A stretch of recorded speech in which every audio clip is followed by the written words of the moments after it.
Dena Marks is the Associate Director of the Southwest Region of the Anti-Defamation League, and among the stated goals of that organization, fighting anti-Semitism, combat hate and protect communities, confront discrimination, and secure justice for all. All of those issues have been front and center this past week, have they not, Dena? Yes, they have. This is a challenge that is ongoing. As you saw what was happening in Charlottesville, what kinds of things has the ADL maybe done or is doing now as a result of what happened? It's really kind of a heightening of feelings about racism and the antagonism that's kind of as a result of that. What is the ADL doing? Well, as a result of what happened, we're sort of doubling down the efforts that we've already been putting out.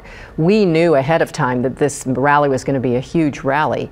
We gave information to law enforcement about Vanguard America, one of the groups that was going to be involved, and other groups that were going to be involved in this rally. So law enforcement would have some information about the groups that were protesting.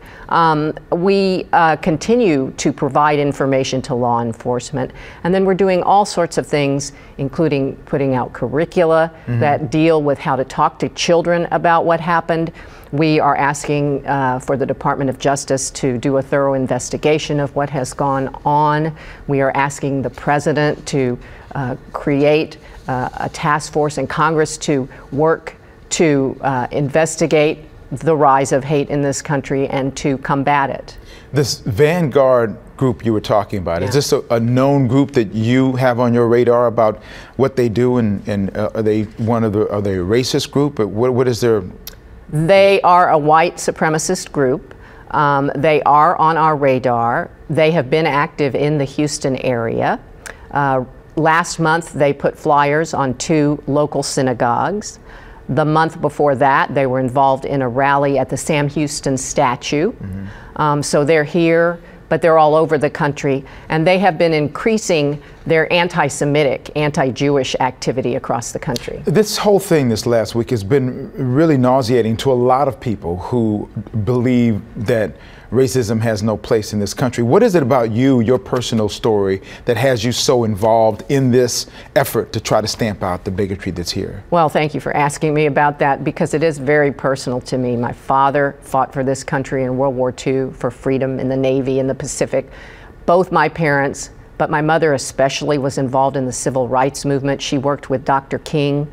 That's why I work for the Anti-Defamation League, because hate is still around, and because we have to work, each and every one of us, to fight hatred. So it's very personal to me, but it should be personal to everybody, because it's not all about me. Any hate that hurts me hurts you, hurts everybody in this city, everybody in this country, everybody in the world. So we have to constantly, each one of us, work to fight hate, to battle hate. It's something that we can't rest from, and it's something that we have to do all the time. And I'm intentionally staying away from the political part of this, because there's certainly been a lot of that. But last week, in a different kind of show of force, Houston City Council, actually, and the many faces of Houston were on hand. And the purpose was to represent the most diverse city in America by standing up and speaking out about what has been so troubling about Charlottesville and beyond, and to declare that Houston will take a high road and show the nation and the world how it's done. Our history, some parts of it has been dark, it's been ugly. But if we breathe life into that dark, ugly history and bring it forward, then it will live again. We don't want that to happen.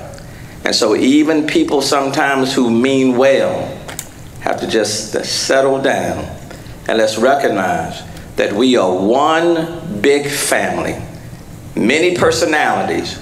We come from all over, but this is our city. These are our values. We stand together. What do you hope will come from that kind of gathering going forward?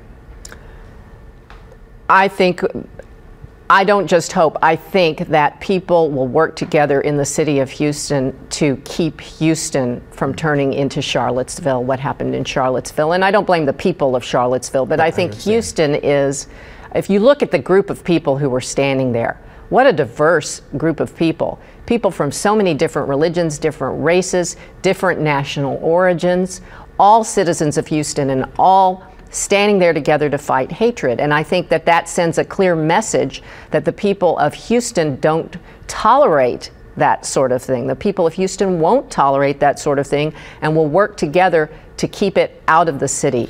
What do you say to the people who say, look, this is America. Everybody has a right to say what they want to say. And the neo-Nazis and the white supremacists had a right to march, and that the folks who were protesting against them, both sides came armed and ready for some sort of battle.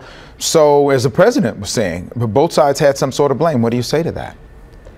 I think that there's no moral equivalency between the white supremacists and white nationalists and the people who came to counter protest.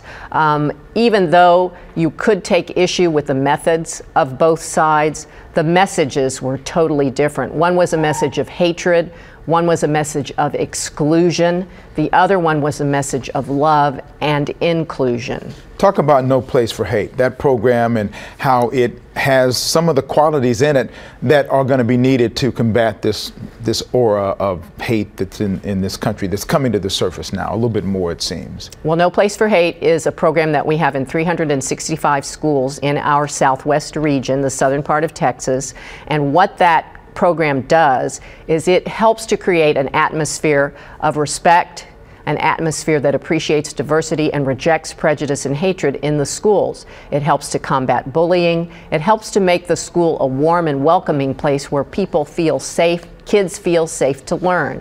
And so the way it works is a school applies for a No Place for Hate designation, and then they create a coalition that has to include students and teachers and educators, other educators, parents. They put together this coalition. They do 3 activities that are anti-bias activities that are approved by ADL.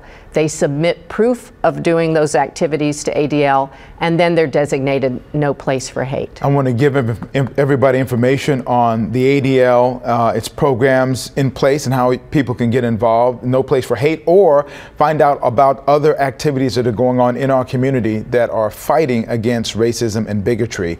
It's houston.adl.org. The number is 713-627-3490. Dena Marks, thank you for what you do. Good luck as you continue to put your optimism at work against some of the negativity that's out there. Thank you. Appreciate you coming.